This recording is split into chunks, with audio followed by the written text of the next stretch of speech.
सोनिया के लिए इंस्टाग्राम पर रील्स बनाना ही उसकी जिंदगी बदलने का एकमात्र रास्ता था। मैं आप सबको एक वीडियो दिखाना चाहता हूँ, स्पेशली लड़कियों के लिए। लड़कियों, ये वीडियो आपको पूरा देखना है, आपके लाइफ को बचा सकता है, आपको बचा सकता है।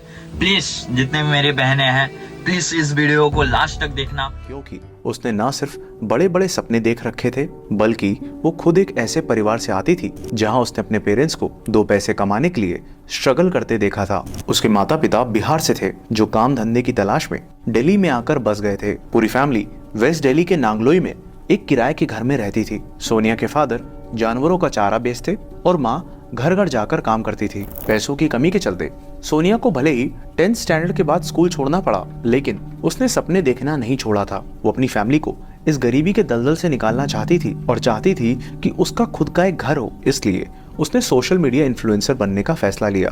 पढ़ाई छूटने के बाद उसने अपने कुछ सेविंग से एक स्मार्टफोन खरीदा और इंस्टाग्राम पर रील्स बनाना शुरू कर दिया। जब पेरेंट्स काम के लिए घर से चले जाते तो वो घर के सारे काम निपटाने के बाद दिन भर रील्स बनाती रहती। वो कॉन्फिडेंट थी कि अगर वो रेगुलरली कंटेंट अपलोड करती रहेगी तो एक दिन उसकी फॉलोइंग इतनी बढ़ जाएगी कि उसे पेड अपॉर्चुनिटीज मिलने लगेंगी। वो ऑफन अपने रील्स को शूट करने दिल्ली शहर के पॉपुलर स्पॉट्स जैसे कनॉट प्लेस पर भी जाती। इसके रिजल्ट्स भी उसे दिखने लगे जब उसकी फॉलोइंग बढ़ने लगी। इन सब के साथ उसने सिलाई का काम भी सीखना शुरू किया ताकि वो रील्स के लिए खुद के डिजाइनर कपड़े सिल सके।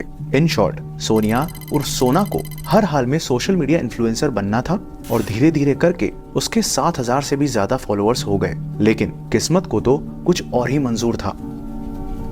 सोनिया के सपनों ने उड़ान भरना शुरू ही किया था कि तभी उसकी जिंदगी में एक भूत ने दस्तक दी।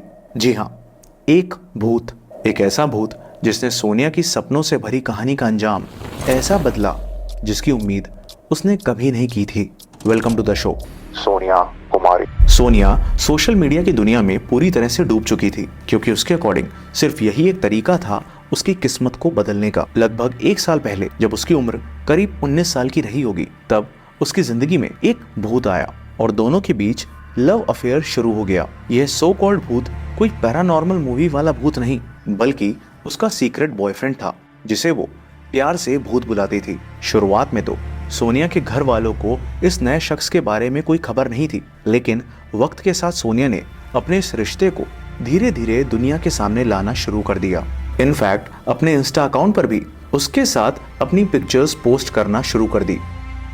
सोनिया अपने इस भूत के प्यार में बेहद पागल थी और उम्र के जिस मोड़ पर वो थी, उसमें तो नया नया इश्क कुछ लोगों के सर चढ़कर ऐसे बोलता है कि उन्हें दुनिया में बाकी सारी चीजें दिखाई और सुनाई देना बंद हो जाती हैं। और ऐसा ही कुछ सोनिया के साथ हुआ। सोनिया के नेचर में विजिबल चेंजेस दिखने लगे थे, जिसे उसकी बहन और माँ ने भांप लिया था। उनको ये खबर तो हो गई थी कि सोनिया किसी से प्यार तो करती है, लेकिन वो कौन है, कहाँ रहता है, क्या करता है, इसका अंदाजा उन्हें बिल्कुल भी नहीं था। और जब जब उन्होंने इस बारे में सोनिया से बात करने की कोशिश की तो उसने वही घिसा पिटा जवाब दिया कि उसका नाम भूत है। वो दिन दिन भर फोन पर बात करती, उसकी इंस्टा पोस्ट, रील, स्टोरी और फोन कांटेक्ट, हर तरफ सिर्फ भूत नाम का जिक्र होता। लेकिन सोनिया के दिलो दिमाग में इस सो कॉल्ड लवर भूत का भूत सवार होना उसे एक दर्दनाक अंजाम की ओर ले जाने वाला था। अगस्त 2024, सोनिया की मां रजनी देवी ने नोटिस किया कि सोनिया ने घर से बाहर जाना अचानक से बंद कर दिया था, वरना यूं तो वो मुश्किल से ही घर में पूरा दिन टिकती थी, लेकिन अब वो फ्रीक्वेंटली बीमार भी पड़ने लगी थी। उसकी तबीयत और सिम्टम्स अनयूजुअल थे। इसलिए डाउट होने पर जब उन्होंने सोनिया का चेकअप करवाया तो रिपोर्ट ने उनके शक को यकीन में बदल दिया, क्योंकि उनकी मात्र 20 साल की बेटी सोनिया उस वक्त 5 मंथ्स प्रेग्नेंट थी। इनफैक्ट साल भर पहले इस इंस्टा स्टोरी में उसने उस लड़के को माई हबी लिखा था और 10 महीने पहले इस पोस्ट में भी उसने कैप्शन में माई हबी लिखते हुए ये फोटो अपलोड की थी। ये है सोनिया की लास्ट स्टोरी जो उसने इस साल अक्टूबर 2024 में अपलोड की थी, जिसमें उसने संजू को माई एवरीथिंग मेंशन किया है।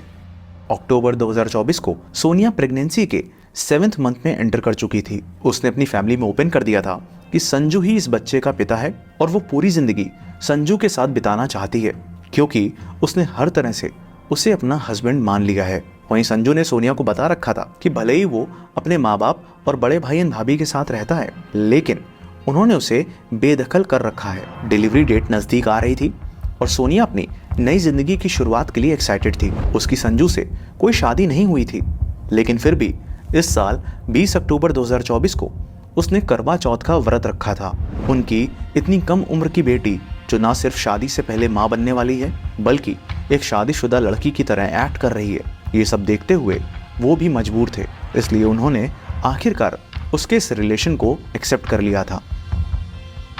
करवा चौथ पूजा के नेक्स्ट डे जब सुबह 5 बजे सोनिया की मां रजनी देवी की आंख खुली तो उन्हें पता चला कि उनकी बेटी घर छोड़कर जा चुकी है। उन्होंने उसे कॉल की तो पहले फोन स्विच ऑफ आ रहा था और फिर कुछ घंटे बाद जब फोन उठा तो दूसरी तरफ से आवाज आई कि मैं संजू बोल रहा हूँ, तुम्हारी बेटी तुम सबसे नफरत करती है। उसी रात 11 बजे जब सोनिया के भाई मनीष ने उसे फिर से कॉल किया तो संजू ने फिर से वही जवाब दिया, लेकिन इस बार मनीष को बैकग्राउंड में कुछ शोर सुनाई दे रहा था, मानो संजू के साथ कुछ लोग और भी हैं। तभी मनीष के कानों में कुछ ऐसा सुनाई पड़ा जिससे उसको एक बड़ी अनहोनी का इशारा मिला। लड़की दोनों ही बालिग है और आपकी बेटी अपनी मर्जी से गई है, इसलिए वो उसमें कुछ नहीं कर सकते।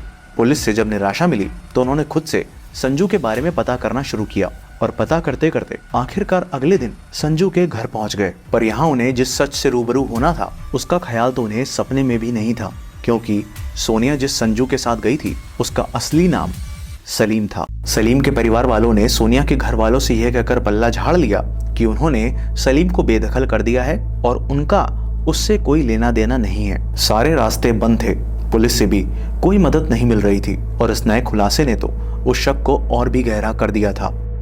अगले दिन यानी 23 अक्टूबर को सोनिया के भाई मनीष के पास पश्चिम बिहार पुलिस स्टेशन से एक कॉल आती है, जिसमें एक पुलिस अफसर मनीष को बताते हैं कि उन्होंने एक लड़के को बिना नंबर प्लेट की बाइक चलाते पकड़ा है और उसके पास से कुछ डॉक्यूमेंट्स और आधार कार्ड मिले हैं। वो आधार कार्ड सोनिया और उसके फादर के थे, जिसे सोनिया अपने साथ लेकर गई थी। मनीष ने फौरन नांगलोई पुलिस स्टेशन पहुंच वहां के पुलिस अफसर को इस बारे में इन्फॉर्म किया, जिसके बाद पुलिस की एक टीम उस लड़के को पश्चिम बिहार पुलिस स्टेशन से नांगलोई पुलिस स्टेशन लेकर आ गई। पकड़ा गया लड़का कोई और नहीं बल्कि वही सलीम उर्फ संजू था।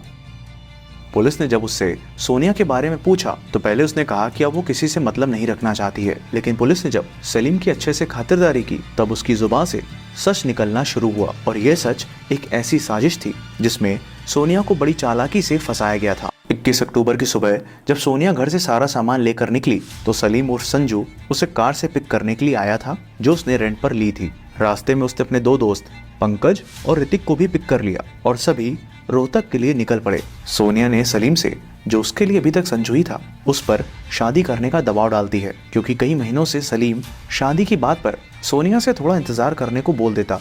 गाड़ी बहादुरगढ़ से रोहतक के बीच हाईवे पर थी जब शादी को लेकर दोनों के बीच झगड़ा शुरू हो गया, क्योंकि सोनिया अपना सब कुछ छोड़ उसके साथ घर बसाने का सपना लेकर निकली थी। सलीम जानता था कि सोनिया अब शादी करने की जिद पर अड़ चुकी है। उसने उसी दिन रास्ते में आखिरकार शादी करने का वादा किया और इसी बात का जश्न मनाने वो सभी रोहतक में पार्टी करने गए, जहां सलीम और उसके दोनों दोस्त पंकज और ऋतिक ने शराब पी। शराब पीने के बाद देर रात वो रोहतक से लगभग 20 किलोमीटर दूर मदीना गांव के एक सुनसान इलाके में पहुंचे, जहां तीनों ने मिलकर 7 महीने की प्रेग्नेंट सोनिया को न सिर्फ बेरहमी से पीटा बल्कि मोबाइल चार्जर की केबल से गला घोंट उसकी सांसें छीन ली। ये वही 11 बजे का वक्त था जब सोनिया के भाई मनीष ने कॉल की थी और उस वक्त सलीम अपने दोस्तों से गहरा गड्ढा खोदने को कह रहा था और उसी 4 फीट गहरे गड्ढे में सोनिया को दफन कर तीनों वापस दिल्ली आ गए ताकि किसी को शक न हो। सोनिया ने जिसे अपनी जिंदगी भर का प्यार समझा था, जिसके बच्चे की वो माँ बनने वाली थी, वही हैवान बन उसकी जिंदगी मिटा गया। यहाँ तक उसे पेट में पल रहे अपने उस मासूम बच्चे का भी ख्याल नहीं आया। ये पूरा प्लॉट सलीम ने पुलिस के सामने कन्फेस कर लिया। उसने बताया कि सोनिया उसे बार बार शादी करने का प्रेशर डाल रही थी, लेकिन वो इसके लिए तैयार नहीं था। उसने सोनिया से इस बच्चे को अबॉर्ट करने के लिए भी कहा, लेकिन सोनिया हर कीमत में ये बच्चा चाहती थी और उसके साथ घर बसाने की जिद कर रही थी, जिस वजह से उसने सोनिया को हमेशा के लिए रास्ते से हटाने का सोच लिया। सलीम ने बड़े ही प्लान वे में सोनिया को अपने प्यार के जाल में फंसाया था। उसने न सिर्फ अपना नाम संजू बताया बल्कि हिंदू धर्म से होने का पूरा खेल रचा। इन दोनों फोटोज में अगर आप गौर से देखोगे तो उसने हाथों में कड़ा पहन रखा है। जब वो सोनिया के साथ होता तो कभी कभी माथे पर टीका भी लगा लेता और सारे हिंदू त्योहार भी साथ मनाता। सोनिया के मोहल्ले वालों ने पुलिस को बताया कि उन्होंने इस लड़के को अक्सर सोनिया के घर उस वक्त आते देखा है जब वो घर पर अकेली होती थी। और सबसे शॉकिंग पार्ट, जब हमने इन डेप्थ रिसर्च की तो ये सामने आया कि सोनिया के मर्डर करने के बाद उसने अपनी इंस्टा आईडी का यूज़र नेम SSanju_17 से SSalim_17 कर लिया। दो बातें अभी भी अनक्लियर हैं। पहला कि क्या सोनिया को एंड तक इसकी सच्चाई, इसकी असली आइडेंटिटी पता चल पाई, और दूसरा कि क्या सोनिया ही वो पहली लड़की थी जो इसके जाल में फंसी थी, या इसके पहले भी यह और लड़कियों को यूं ही फंसा चुका था। क्योंकि इसकी इंस्टा आईडी का अबाउट सेक्शन कहता है कि इसने यूज़र नेम 10 बार बदले थे। बट एक बात जो एकदम क्रिस्टल क्लियर है वो ये है कि सलीम का इंटेंशन सोनिया के साथ सिर्फ और सिर्फ फिजिकल रिलेशन बनाने का था। उसको सिर्फ अपनी हवस मिटानी थी, जिसके लिए उसने सोनिया से प्यार का ढोंग किया, शादी का वादा कर उससे संबंध बनाए, जिस वजह से वो प्रेग्नेंट भी हो गई। सोनिया को जिस भूत से प्यार था वो वास्तव में एक शैतान ही निकला, जिसे कभी भी उससे प्यार ही नहीं था।